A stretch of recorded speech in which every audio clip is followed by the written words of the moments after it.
예, 오늘은 레위기 13장 집회자료 1번 지난번에 8페이지까지 하다가 나머지 부분을 이제 오늘 할 건데, 오늘 남은 것도 꽤 많이, 양이 꽤 많이 남았어요. 일단은 레위기 그 13장 1절에서 8절을 또 한번 읽고 시작하죠.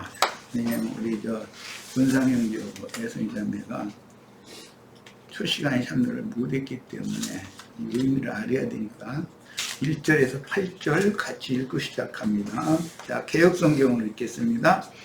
여호와께서 모세와 아론에게 말씀하여 이르시되, 만일 사람이 그의 피부에 무엇이 돋거나 뾰루지가 나거나 색점이 생겨서 그의 피부에 나병 같은 것이 생기거든 그를 곧 제사장 아론에게나 그의 아들 중 한 제사장에게로 데려갈 것이요, 제사장은 그 피부의 병을 진찰할지니 환부의 털이 휘어졌고 환부가 피부보다 묵묵하여졌으면 이는 나병의 환부라. 제사장이 그를 진찰하여 그를 부정하다 할 것이요, 피부에 색점이 희나 우목하지 아니하고 그 털이 희지 아니하면 제사장은 그 환자를 1회 동안 가두어둘 것이요, 1회 만에 제사장이 그를 진찰할지니 그가 보기에 그 환부가 변하지 아니하고 병색이 피부에 퍼지지 아니하였으면 제사장이 그를 또 1회 동안을 가두어 둘 것이며, 1회가 지금 한 1회만 금고당하는 사람도 있고 2일회를 격리 금고당하는 사람도 있죠. 이미 앞에서 12장 때 아들 난 어머니는 한 1회만 부정하고 딸 난 어머니는 2일회 부정한 거에서부터 계속 지금 반복도 앞으로 저기 18장까지 반복해서 나오는 용법이에요. 그러니까 이걸 염두에 잘 두세요. 자, 6절 1회 만에 제사장이 또 진찰할지니, 이건 2일회가 지난 다음을 말한 거예요. 그 환부가 엷어지고 병색이 피부에 퍼지지 아니하였으면 피부병이라. 제사장이 그를 정하다 할 것이요, 그의 옷을 빨 것이라. 그리하면 정하리라. 그러나 그가 정결한지를 제사장에게 보인 후에 병이 피부에 퍼지면 제사장에게 다시 보일 것이요, 제사장은 진찰할지니 그 병이 피부에 퍼졌으면 그를 부정하다 할지니라. 이는 나병이니라. 이렇게 되어 있어요. 문자상으로는 그 레위기 13장에서 14장은 이제 나병에 대해서 다루고 있고 15장은 유출병을 다루고 있어요. 그런데 이것은 이미 12장에서 유출하는 어머니와 이제 관계가 돼서 어머니가 아들을 낳는데 그 아들이 부정에 연루될 수가 있다는 것을 염두에 두고 하는 말인데, 여기서는 피부로 그 나병이라고 정의를 했지만 피부병이에요, 실제로는. 그러니까 의학적인 나병과는 다르다라는 걸 첫 시간에 내가 충분히 말씀을 드렸어요. 뾰루지라든지 어루룩이라든지 우음이라든지 흔히 말하는 거 도장병이라고 하는 거, 머리나 얼굴에 이런 거 생기고 그럴 수도 있죠. 이런 것 등등을 나병이라고 정의를 지금 성경에는 하고 있어요. 그러니까 이것은 말하고자 하는 의도를 파악을 해야 된다는 거예요. 그러면 성경이 왜 나병이라고 정의를 했느냐? 이건 사람은 금령의 나무 실과를 먹은 이후로 순수하지 못하고 변질돼 버렸는데, 어떻게 변질됐느냐 하면은 그 속에 교만성이 들어왔고 그 교만성이 밖으로 표현되는 것은 거역하는 것이란 말이에요. 그 교만성과 거역성을 나병이라고 표현을 했어요. 그런데 왜 나병이라고 그랬는가? 나병은 신경조직이 파괴돼서 다 죽어있는 이제 상태이기 때문에 살이 쳐져 내리고 썩어 내려도 문드러져 나가고 그래도 아픔을 모른다는 것이 특징이에요. 그것 때문에 나병을 예로 들은 거예요. 이것은 사람이 화인 맞은 양심으로 양심상 부정하게 되면 아무리 자기가 범죄를 한 거에 대해서 하나님 앞에 지적을 받아도 모른다 이거예요. 아픔이 없으니까 고통을 모르는 거예요. 깨달을 수가 없는 거죠. 그러면 정결케 될 방법이 없다는 거예요. 이제 그런 것을 예로 들어서 교회 생활 중에서 하나님이 세운 인도 직분이라는 것이 있어요. 그런데 다윗 왕을 이렇게 대적한 그 두 아들이 반역을 일으킨 사건이 있었죠. 그런 것과 같이 거역하고 하늘이 정한 인도 직분에 대해서 저항하고 거역하는 경우를 이래서 문둥병이 걸렸다 이렇게 표현하는 거예요. 이 말은 아담과 하와 가인이 금령의 나무 실과를 먹고 나서 하나님의 부름을 받아서 하나님 앞에 나왔는데도 두려워하거나 떠는 것보다는 자꾸 핑계를 대려고 그러고 내가 뭐 동생을 지키는 자니까 등등 거짓말하고 지가 죽여놓고 죽여서 흙속에다 묻어놓고 나서 거짓부렁해가면서 저항하잖아요. 그런 것을 문둥병이라고 표현한다 그런 말이에요. 자, 이제 그런 첫 시간의 내용을 이렇게 간략하게 요약하고 오늘은 이제 8페이지의 열왕기하 5장 14절 거기부터 시작합니다. 9페이지인가? 네, 9페이지. 네.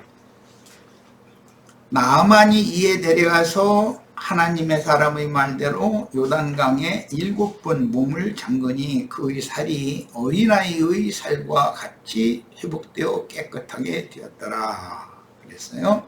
지금 여기서 나병이 치료를 받으면 어린아이의 살과 같이 살같이 깨끗하게 되는 것으로 표현을 했는데 이건 지금 무슨 뜻이냐, 아담과 하와가 처음에 하나님의 목적을 위하여 흙으로 지음을 받고 그 코에 생기를 불어넣었을 때, 즉 금령의 나무 실과를 따먹기 전에는 어린아이와 같이 이렇게 순수했다 이거예요. 무슨 교만해서 하나님 앞에 덤비고 이런 것을 모르는 순수한 상태였어요. 우리 인간 사회에서도 보면은 어떤 사람을 만나서 보면은 사람이 굉장히 순진하고 단순하고 순수한 사람이 있어요. 그 사람은 더럽혀지지 않은 거지요. 속세의 어떤 것에. 이제 그런 것이 만져지고 느껴지면은 청년들은 사랑하게 되는 거예요. 우리 이제 은상 형제나 애성이 자매도 젊은 날 그런 무언가 진실성, 순수함 이런 것들을 서로가 만졌기 때문에 서로 사랑하게 되고 결혼을 하게 된 것이잖아요. 그건 대대로 똑같아요. 아버지 대도 그렇고 할아버지 대도 그렇고 다 똑같아요. 그런데 아무리 많은 좋은 조건을 가지고 있어도 사람이 됨됨이가 싹이 노랗고 뭔가가 이게 교만하고 잘난 척하기 쌓고 그러면은 이게 연애가 안 되는 거죠. 말하자면 사랑하는 마음이 안 생기니까.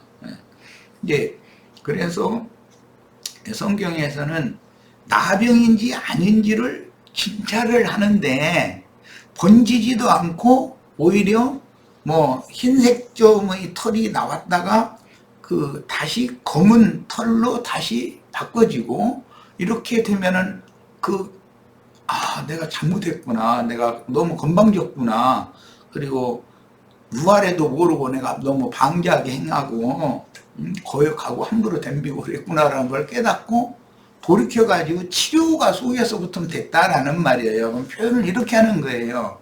그러니까 나병인지 아닌지를 진찰을 할 때 제일 중요한 관점이 뭐냐면 사람이 순수성, 원래 하나님이 사람을 당신의 목적을 위하여 창조했을 때 그때의 모양으로 사람이 순수성을 회복하면은 그건 문둥병이 아니다, 단순한 피부병이다, 이렇게 정의를 하고, 거기에 살이 폭폭 쏘고 들어가고 그런 모습으로 나타나고, 원래 쌤죽이니까 이제 쌤이라는 말은 머리털이 검다는, 털이 검다는 뜻인데, 털이 머리토록이나 몸의 토록이 검다라는 말은 건강하고 순수한 생명의 표현을 그렇게 말하는 거예요.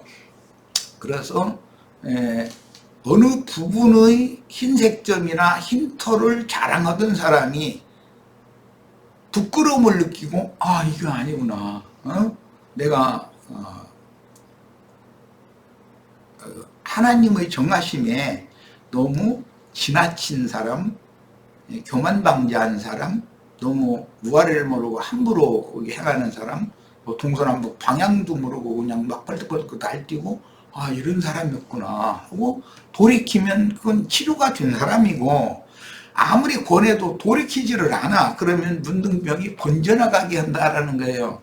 그러면 교회 중에 그런 영적 교만성과 거역성이 속에서 있는 것을 감춰놓고 있는 사람은 그 나병의 환부가 우묵하게 패였다, 이렇게 표현을 했어요. 그것은 자기의 그런 부족함이나 잘못된 변질된 이런 것에 대해서 자꾸 감추는 거, 외식하는 거예요. 자꾸 숨기려고 그러고, 여기 아담도 하와도 자꾸 숨기려고 그러잖아요. 거짓말 하잖아요. 가인도 그러고. 그런 것은 실제로는 속에서는 썩어 들어가고 있는데 그건 우묵하게 살이 쳐져 내린 거잖아요. 그냥 푹 패인 거잖아요. 지상에 집 짓는데 요즘에 싱크홀 생겨서 날린 것처럼 그런 식으로 돼 있는 거죠. 그런데 본인은 그것을 숨기려고 그러는 거예요. 그러는 경우는 이건 문둥병이 아주 악성 문둥병이라는 거예요. 이게 외식하는 서기관과 바리새인들은 전부 악성 문둥병이 걸린 사람으로 이렇게 진단을 받는다, 그런 말이에요. 이제 이런 개념을 알고, 그런데 오늘은 수리아의 군대 장관이었던 나아만이라는 사람이 자기네 나라에서 아무리 좋은 의원을 불러대고 찾아다니고 그래도 병을 치료를 못 하는 거예요. 그러니까 소문을 듣고 이스라엘에는 하나님의 사람이 있다더라. 그 사람을 만나면 고칠 수도 있을 거다라고 해서 바리바리 싸가지고 와서, 예물을 싸가지고 와서 하나님의 사람을 이제 만나자고 그랬더니 문도 안 열고 요단강에 가서 몸을 7번 이제 잠가서 깨끗함을 받으라 그러니까 처음에는 숨길래 가지고 한 거예요. 아니, 우리 시리아에는 요단강보다 훨씬 더 물도 맑고 계곡도 깊고 좋은 그런 곳이 얼마나 많은데 내가 여기까지 와서 요단강에 가서 지금 목욕 7번 하려고 온 줄 아느냐고 이제 숨길래서 가는데, 그 하인이 그렇지 않다고, 하나님의 사람이 뭔가 말씀하시면 순종해봐가지고 나오면 좋고 안 나와도 그뿐 아니냐. 그게 뭐 어려운 일이냐. 그거 한번 해봐라. 그래서 그래, 그럼 몇 가지 왔으니까 한번 그냥 해보자 해서 했더니 어린아이의 살과 같이 이렇게 회복되어져서 깨끗하게 됐다는 거예요. 지금 그 얘기예요. 그러니까 이것은 하나님의 사람이 전해주는 말씀으로나 치료가 되는 것이지, 하나님의 사람이 그 사람 막 문 열고 막 환영해주고 어서 오라 해가지고 갖고 온 거는 얼마나 갖고 왔느냐고 따져싸고 만약에 그러면 그건 가짜 선지자죠. 문 열어볼 필요도 없는 거죠. 저 사람이 왜 아셔서 왔는지를 알고 있으니까 요단강에서 7번 목욕하라고 이랬는데, 허라는 대로 했더니까 나아졌다. 그러니까 이 나병은 세상의 의술이나 뭘로 고치는 것이 아니고 하나님의 말씀으로나 고친다라는 것을 지금 보여주는 거잖아요. 사람의 교만성이나 그 다음에 거역성이라고 하는 이거 이제 죄성이라고 그러는데, 이 죄를 향하는 죄의 성향이라는 것은 말씀이 깨달아져서 마음에 믿어지지 않으면은 절대 치료가 안 되는 아주 이건 고질병인 거죠. 그러니까 모든 사람은 다 나아만 장군과 같이 다 한가닥하고 다 힘이 있는 사람들이다 이거예요. 심지어 이런 얘기는 비유가 좀 그렇지만은 쓰레기통 뒤져서 겨우 먹고 사는 사람도 건드리면은 탁 돌아서 사람을 뭘로 알고 이러느냐고 딱 이러는 거라고. 장군, 나만 장군이다 그랬는데 그만큼 자존심이라는 것이 사람에게는 다 있는 거예요. 그런데 하나님은 그 자존심이라고 하는 것 때문에 교만한 것이 나오고 교만 때문에 거역이 나온다는 것을 지금 지적을 하는 것이란 말이에요. 그러니까 하나님의 말씀 앞에 순종하면 하나님의 말씀은 능히 치료할 수 있는 것이죠. 그래서 이제 신약에 이런 예를 이루기 위해서 예수님이 그냥 다 다니다가 그냥 문둥병 환자들을 치료해주는 얘기가 계속 나오잖아요. 오늘 우리들도 이런 말씀을 통해서 나의 속에 어떠한 부정이 웅크리고 있다가 기회만 되면 이게 나오는 거예요. 13장에서 문둥병을 다루고 14장에서는 문둥병이 치료받은 사람이 예물을 드려서 결례를 행하는 이제 그 말씀이 나오고 15장에 가면 유출병이 나와요. 문둥병은 교만으로 말미암는 거역성을 강조하지만 유출병이라는 것은 불필요한 자랑의 말을 너무 많이 한다. 유출을 자꾸 쌤족은 참 안에서 새는 바가지는 밖에 나가도 샌다 이런 그럼 샌다는 말이 뭔 뜻이 유출된다는 말인데 불필요한 말을 자랑의 말을 누가 묻지도 않는데 쓸데없는 자랑을 자꾸 자기 자랑을 하는 그런 경우를 유출병에 걸렸다 그런단 말이야. 그러니까 이런 것은 말씀을 깨닫지 않으면 절대로 치료가 안 된다는 거예요. 세상에서 누가 막 당신 왜 그러느냐 저 사람 자기 자랑 너무 많이 한다 막 뒤에서 비방하고 그러면 성질 내가면서 싸우려고 그러지 치료가 안 되는 거거든. 그게 말씀을 듣고 영의 감동을 받고 마음에 이게 말씀이 딱 믿어지면 맞아. 누가 묻지 않는 말을 내가 할 필요도 없는 일인데 예를 들자면 예를 들 것도 없어. 자기 부인 어디다 내놔도 빠지지는 않아 이렇게 하지. 우리 저기 아내는 굉장히 이뻐 이렇게 자랑하는 사람은 없어요. 그럼 사람들한테 욕도 먹잖아. 저 7푼이 5푼이 그러면서. 그러고 딸 자랑할 때 안 돼 내놔도 그냥 빠지지는 않지 이러지. 그런데 그것이 유출병이다 이거예요. 예를 드는 거 이거는. 그런데 뭐 재산이 얼마가 있다느니 내가 무슨 사회적인 지위가 어떻다느니 이런 것을 누가 묻지도 않아. 물어본 사람도 없는데 괜히 그 말거리를 끄집어내가지고 상대방을 이렇게 제압해 보려고 이런 경우는 유출 새 나간다 이거예요. 새는 병이다 이거예요. 이런 것을 다루고 있어요. 그러니까 말하고자 하는 의도를 마음에 잘 담아두고 나서 이제 말씀 빨리빨리 나가도록 하겠습니다.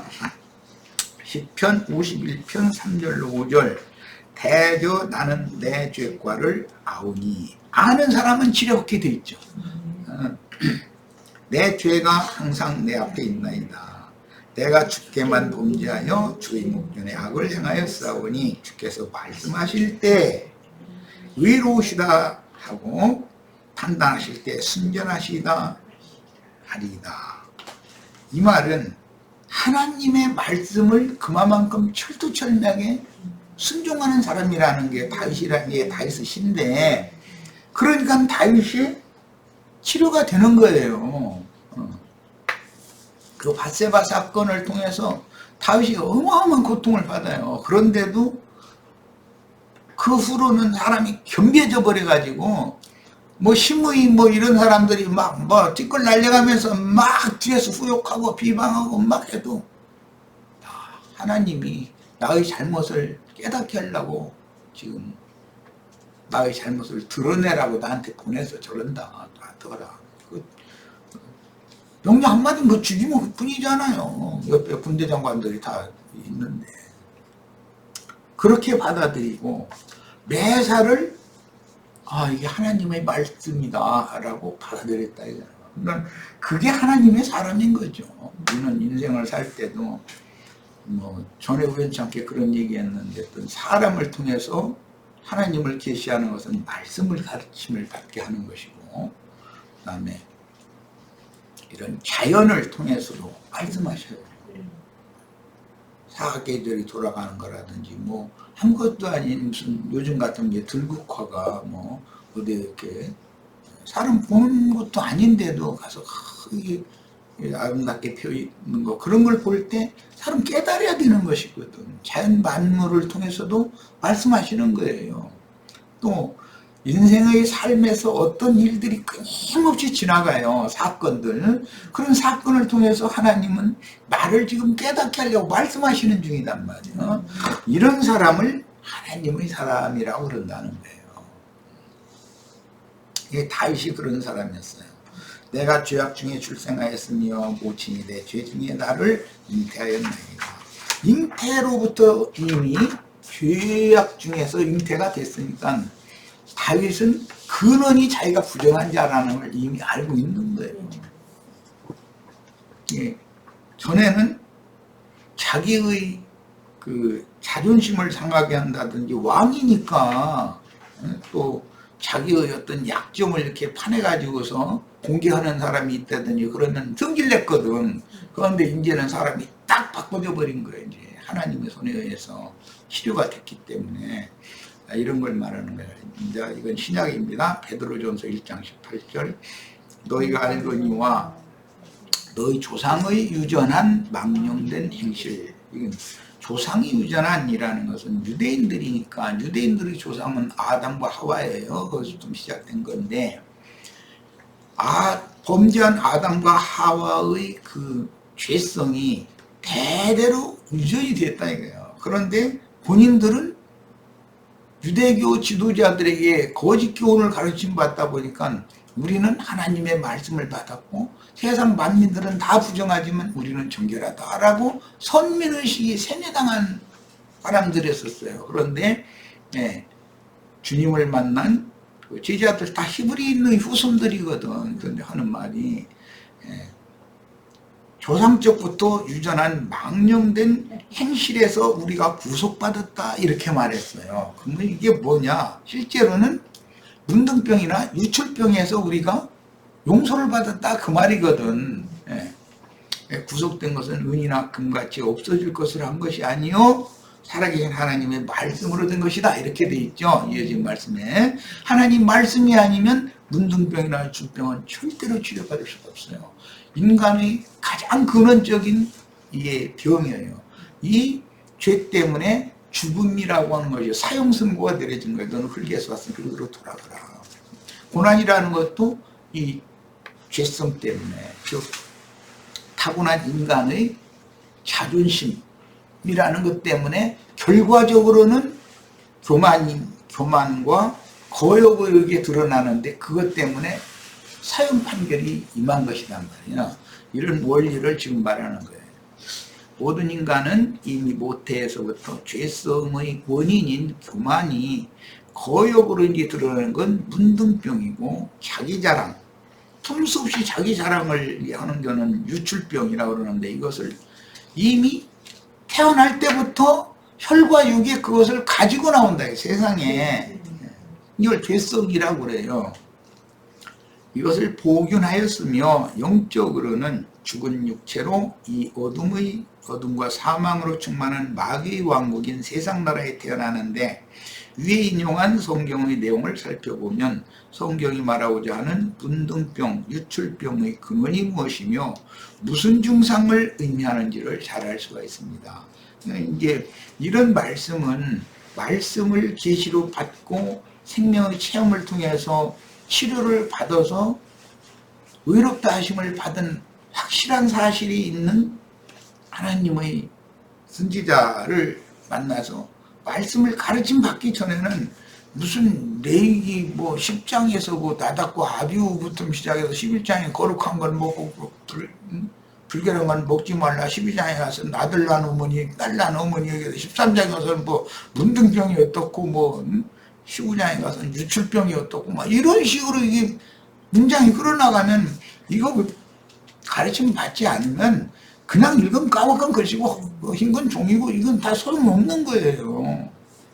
이런 말씀을 가르침을 받는 것이 우리가 얼마나 큰 행복인지를 알아야 돼. 하나님과 사람의 관계, 조물주와 피조물 피조 세계의 관계, 그 중에 나와 하나님의 관계, 나와 저 사람과의 인간과의 인과관계, 이런 것들의 모든 것들이 얽혀 있기 때문에 이런 것들은 성경이 하나님의 전능자의 말씀이 아니면 사람의 속에 근원적으로 유전되는 이 병, 원균이 치료가 안 된다 이거예요. 치료할 수가 없어요. 그래서 말씀으로 고쳐주는 거예요, 항상. 이렇게 중요한 거예요.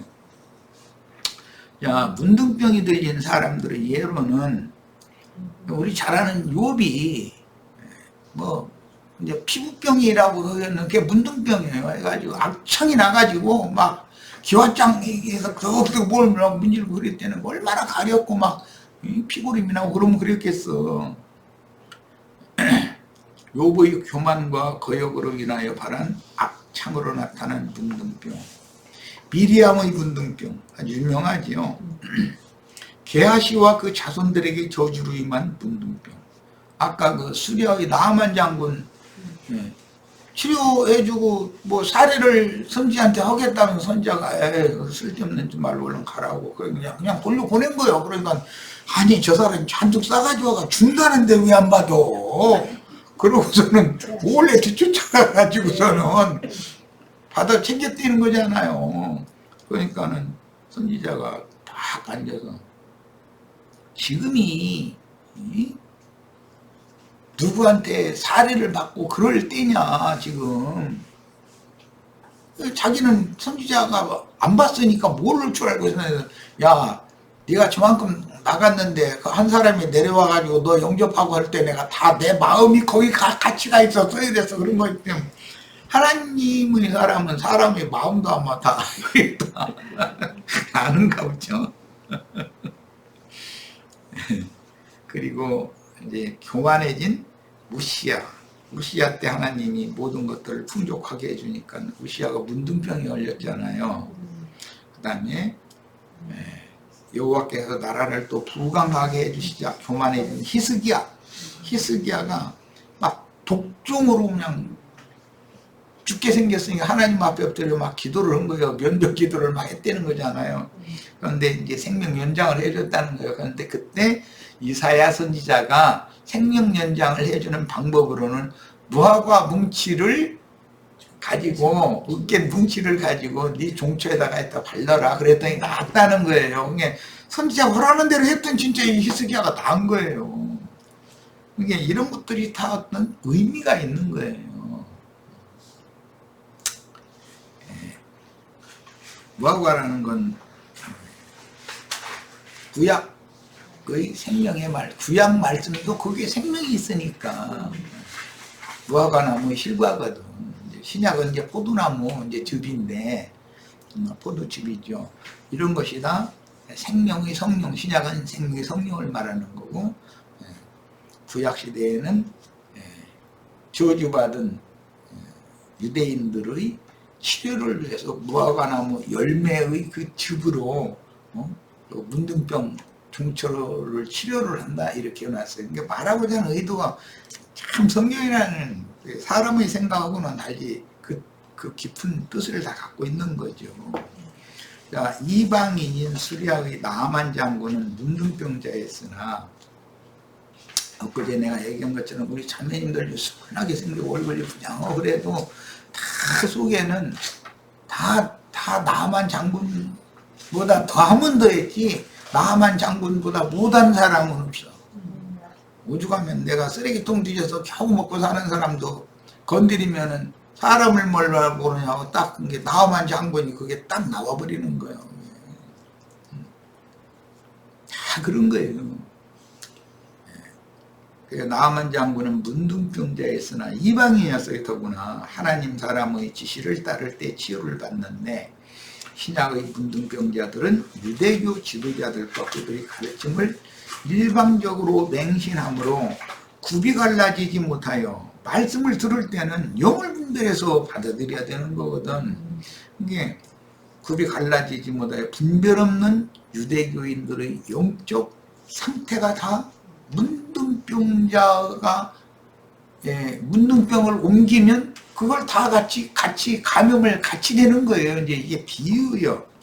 뭐 잠깐 소개하자면 그 레위기 10장에는 나답과 아비후가 다른 불로 제사하다가 죽임당한 얘기 나왔고 11장에는 정한 음식, 부정한 음식을 가려 먹으라는 게 나왔고 12장에는 아들 난 어머니, 딸 난 어머니의 그 부정 그 기간이 정절치 되는 기간에 대한 얘기가 나오고 오늘 13장에는 문둥병 환자 얘기가 나왔어요. 14장에는 문둥병에서 치료받은 사람이 어떻게 예물을 갖다 바쳐서 결례를 즉 하나님 앞에 너는 깨끗한 사람이다, 정결한 사람이다 라고 예수님의 그 선언을 듣고 너는 네 믿음이 너를 구원하였으니 평안히 가라. 이제 제사장이 보고 너는 치료가 됐다고 선언해 주는 말이잖아요. 이런 것을 의롭다 하심을 하나님께 받은 거예요. 이제 그런 것을 말하는 것이 이제 14장이고 15장에는 뭐 아까 소개한 것처럼 유출병 예가 나왔어요. 16장은 아주 유명한 장이죠. 이제 1년 한 번씩 있는 대속죄일 제사는 어떻게 할 건가. 나병, 유출병 환자 전체가 다 그러니까 그 사람들을 위해서는 속죄일, 대속죄일 제사가 필요하다라는 걸 이제 발현하려고 그런 거고 그리고 나서는 이제 17장에 가서는 치료받은 사람들이 이스라엘 땅에서 이제 생활을 하다가 보면은 이제 고기도 먹으라고 그랬으니까 고기를 먹으려면 어떻게 피를 이렇게 땅속에다 이거 묻고 피 없는 고기를 어떻게 먹고 이제 그런 짜보고 하는 얘기가 나왔어요. 네. 그리고 이제 18장 이후에 하면 그 애굽이나 가나안 땅의 그런 풍속, 우상숭배 신앙 이런 걸 버려라라는 말씀이 이제 쭉 나가고 그 다음에는 이제 가나안 땅에 이런 저주가 임하고 너희는 그 땅 가나안 족속들을 이렇게 멸해야 되고 이제 그런 말씀으로 이제 레위기가 이렇게 흘러나가요. 그런데 오늘 우리는 레위기 13장에서 문둥병이 어떤 것은 문둥병이고 어떤 것은 단순한 피부병이다라고 진찰하는 얘기를 지금 말씀을 나누고 있는 거예요. 단순한 피부병이라고 하는 것은 아담과 하와가 금령의 나무 일과를 먹기 전의 단순하고 순수한 그런 마음 상태, 영혼 상태, 정신 상태 그런 것은 그냥 단순한 피부병이다 라고 왜 흙에서 지금 받았으니까 다 이 피부 흙집이라는 건 약점이 많다는 것이죠. 그러나 나병으로 진찰을 받는 경우는 그것은 금령의 나무 실과를 먹은 다음에 교만성과 거역성이 나타나기 시작한다는 거예요. 그것을 치료해 주는 분이 예수님이 그래서 그 치료를 위해서 오셨다는 얘기를 지금 하는 거예요. 자, 마태복음 이제 7장 28절로 8장 4절, 누가복음은 5장 12절로 16절에 나온 말인데 예수께서 이 말씀을 마치심에 무리들이 그 가르치심에 놀래니 이는 그 가르치시는 것이 본색 있는 자와 같고 저희 서기관과 같지 아니함이더라. 서기관들이 가르친 거 예수님의 가르침이 뭐 예수님이 말을 막 유창하게 잘해서 이렇게 놀란 건 아닐 거 아니겠어요. 성경의 그 의미를 낱낱이 풀어서 설명해 주실 때 무지한 백성들이 아 그랬었구나 라고 깨달아진 거죠 지금. 자 이제 문둥병자 얘기로 나가요. 한 문둥병자가 나와 저라고 가로되 주여 원하시면 저를 깨끗게 하실 수 있나이다. 오늘 예수께서 손을 내밀어 저에게 대시며 여기 이제 유대인들은 치료를 하실 때 손을 대서 치료를 해주셔요. 베드로 장로 열병도 손을 대서 치료해 줬다 이런 식으로 되어 있죠. 그런데 이방인 백부장은 내 집에 오시는 걸 내가 감당을 못하니까 그냥 말씀만 하시라고 내가 말씀을 믿는다고. 그러니까 이 이스라엘 12지파 중에서도 이 이방인 이 사람 같은 믿음을 내가 본 적이 없다. 그러니까 손을 대서 고쳐주는 것과 말씀만 해서 고쳐주는 것, 말씀만 해서 고쳐줄 때 고침을 받는 사람이 복 있는 사람인 거죠. 손을 댄다는 것은 혼내킴을 당한다 하나님 앞에. 사람이 못된 버러쟁이 고침받으려면 하나님의 손찌검을 좀 해야 되잖아요. 근데 손대서 고쳐주는 건 유대인들이 그들은 굳은 관념이 있기 때문에 그런 역사적으로도 이스라엘 12지파가 말도 못하는 고난을 받은 아주 민족이에요. 하나님이 그냥 틈만 나면 손을 댄 거지, 뭐 말하자면. 그게 치료하느라고 그런 거거든. 그런데도 끝내 치료받지 못한 사람들이 이렇게 많은 이게 문제지. 자, 뭐 손댄 얘기까지 하다 보니까 길어졌네. 자, 내가 원하노니 깨끗함을 받으라 하시는데 즉시 그의 문둥병이 깨끗하여지니라. 예수께서 이르시되 삼가 아무에게도 이르지 말고 다만 가서 제사장에게 네 몸을 보이고, 이것은 이제 앞으로 나눌 레위기 14장에 나오는 말이에요. 뭐 가난한 사람은 뭐 무슨 예물을 갖다 바치고서 정결차라는 선언을 받아야 된다. 그렇지 않으면 치료를 받았어도 제사장이 너는 의인이다, 너는 정결해졌다, 너는 깨끗해졌다는 선언을 받지 않으면 그건 소용없는 거거든요.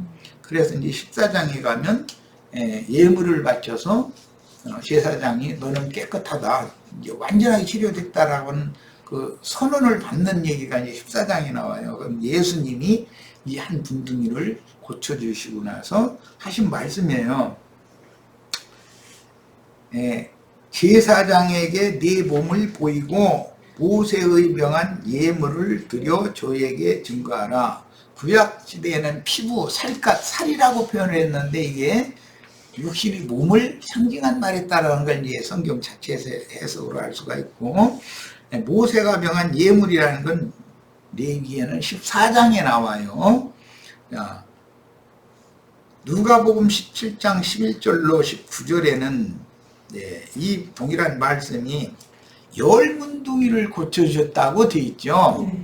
그런데 한 사람만 예수님께 돌아왔어요. 9문둥이는 율법제사장한테 가더니 안아버리는 거예요.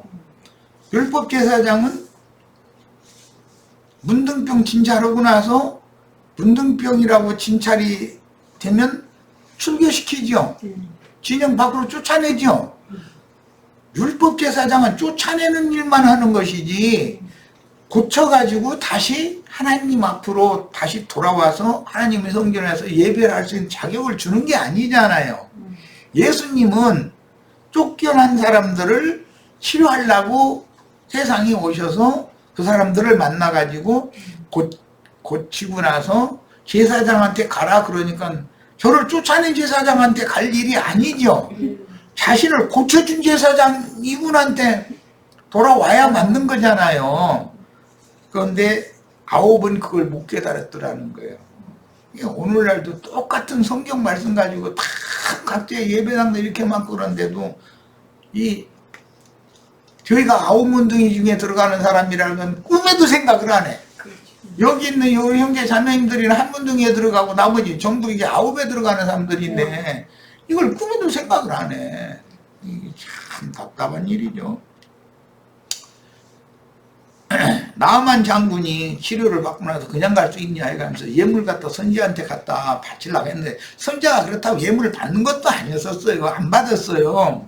그런데 그 게하시가 쫓아가다 받는 바람에 게하시와 그 자작 손손 전부 네 자식들 전부 문둥이 될 거다 이제 그래가지고 그 문둥이가 유전됐다는 거잖아요. 그 오늘날 목사님들이 다 돈에 환장한 사람들한테도 그 문둥병 유전된 것을 상징하는 거잖아요. 이거는 까마귀가 방주로 돌아오지 않고 비둘기는 감남 새 이파리를 새순을 물고 방주에 있는 노아에게로 돌아온 이야기가 창세기에 이미 나왔어요. 까마귀는 시체 뜯어먹느라고 올 필요가 없는 거예요. 먹을 거 많으니까 거기 나가니까. 그런데 비둘기는 육식성 새가 아니잖아요. 그러니까 물이 감해가지고 감남나무가 새파리를 낸 거 그것을 물고서 노아한테 다시 돌아왔다는 거예요. 자, 이것은 정죄만 하고 추례시키는 율법 제사장을 떠나서 새 창조의 주인께로 돌아와서 영과 마음이 새로워져 가지고 새 세계를 상속받아야 된다는 것을 예시적으로 지금 보여주는 말씀이다 이런 말이에요. 예수님이 사역을 하실 때 당시 기득권자들인 유대교의 서기관들과 율법사들은 자신들의 영혼이 중한 문둥병에 걸린 상태임을 전혀 의식하지 못했으나 자신의 교만함을 낮추고 주님의 발 앞에 무릎을 꿇고 돌아온 문둥이 그랬죠. 하나님을 찬송해가면서 영광을 돌렸어요. 야, 우리가 다 돌아온 문둥이, 나를 치료해 주신 주님 앞으로 돌아온 문둥이가 돼야 너는 돌아가라. 너는 평안히 돌아가라. 너는 완전히 치료가 됐다라는 선언을 받아야 나는 구원을 받은 것이지, 내 스스로 난 구원받았다 혼자 해서 구원받는 게 아니죠. 주 성령께서 나에게 확증을 해줘야 구원을 받는 거지. 자, 마태복음 이제 26장 6절로 13절입니다.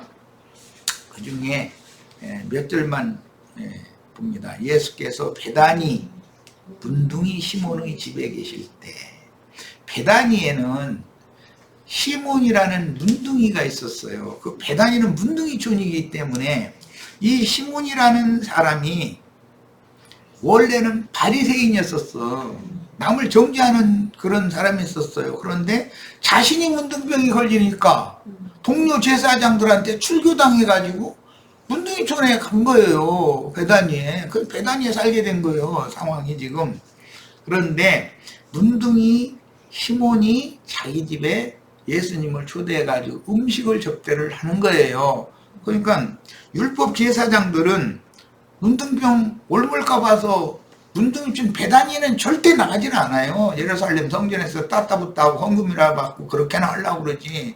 그런데 예수님은 식사 초대에 문둥이가 식사를 초대를 했는데 꺼리끼지 않고 딱 가시는 거예요. 지금 그 얘기예요. 그런데 그때 그 베다니에는 이 시몬이라는 사람이 이제 처제인데 마리아라는 여자가 있어요. 그 여자가 향유 한 컵을 가지고 와서 식사는 예수님의 머리에 부으니까 제자들이 막 분해가면서 그 비싼 거 300디나리온 이상 받아가지고 가난한 자들한테 헌금 줄 텐데 막 이랬다는 거예요. 그런데 누가복음에는 이제 누가복음 7장 이야기예요. 한 바리새인이 예수께 자기와 함께 잡수기를 청하니 이에 바리새인의 집에 들어가 앉으셨을 때에, 이 바리새인의 집이 어디냐면 베다니에 있단 말이에요. 지금 그 동네는 베다니라는 동네예요. 죄인인 한 여자가 있어. 이게 마리아라는 이 시몬의 처제지요. 예수께서 바리새인의 집에 앉으셨음을 알고, 문둥이 시몬이 이게 바리새인이었었어요. 문둥이 시몬이 초대를 하니까 그 집에 가서 식사 초대에 가서 이제 율법 제사장들 같은 문둥이가 밥 먹자고 같은 그 쳐다도 안 보고 그건 큰일 나는 일이야. 근데 예수님은 그런 걸 전혀 꺼리지는 않았었던 거예요. 세리가 오라고 하면 세리네 집에 가고, 창녀가 오라고 하면 창녀네 집에 가고, 이러니 이게 참 이상한 사람인 거, 유대인들이 볼 때는. 향유 담은 옥합을 가지고 와서 예수의 뒤로 그 발 곁에 서서 울며 눈물로 그 발을 적시고 자기 머리털로 씻고 그 발에 입 맞추고 향유를 부으니, 예수를 청한 바리새인은 시몬이라는 사람이에요. 뭐 그 혈연적으로 보자면 형부예요, 형부. 마음에 이르되 이 사람이 만일 선지자에 들으면 자기를 만지는 이 여자가 누구며 어떠한 자고 죄인인 줄을 알았으리라 하거늘. 그렇게 속칭으로만 그런 거예요. 뭐 가또 표현한 것도 아니고. 그 여자를 돌아보며 마리아를 돌아보며 시몬에게 이르시되, 이 여자를 보느냐? 내가 네 집에 들어올 때 너는 내게 발 씻을 물도 주지 아니하였으되 이 여자는 눈물로 내 발을 적시고 그 머리털로 닦았으며 너는 내게 입 맞추지 아니하였으되 그는 내가 들어올 때부터 내 발에 입 맞추기를 그치지 아니하였으며 너는 내 머리에 감람류도 붓지 아니하였으되 그는 향유를 내 발에 부었느니라. 그런 기사가 나와 있고, 이제 요한복음 마지막에 11장 12장에 가면 11장에는 그 마리아의 오라비 나사로가 죽었다가 장사된 지 나흘 만에 부활된 얘기가 11장에 나오고 12장에는 예수님의 마지막 한 주간이 됐을 때 마르다가 자기 집에 예수님과 그 제자들을 초대를 해가지고 이제 그 대접을 해야 되니까 마르다는 이제 자기 집에 오라고 그랬으니까 뭐 일이 많을 거 아니야. 뭐 이제 식사 준비 뭐 반찬 준비하느라 이제 일이 많은데 마리아는 턱 깨고 이러고 앉아서 말씀만 들으려고 그런 거야. 그러니까 내 동생 마리아 보고 나 바빠 죽겠네 좀 도와주라고 좀 하시라고. 그러니까 이미 대답이 야 그 한 가지나 두 가지만 해도 되는데 뭐 이렇게 분유하게 그래. 이 마리아는 지 좋은 편을 택했으니까 음식장만 해서 손님 대접하는 게 중요한 게 말씀 듣는 게 중요하다는 거예요. 마리아는. 그러니까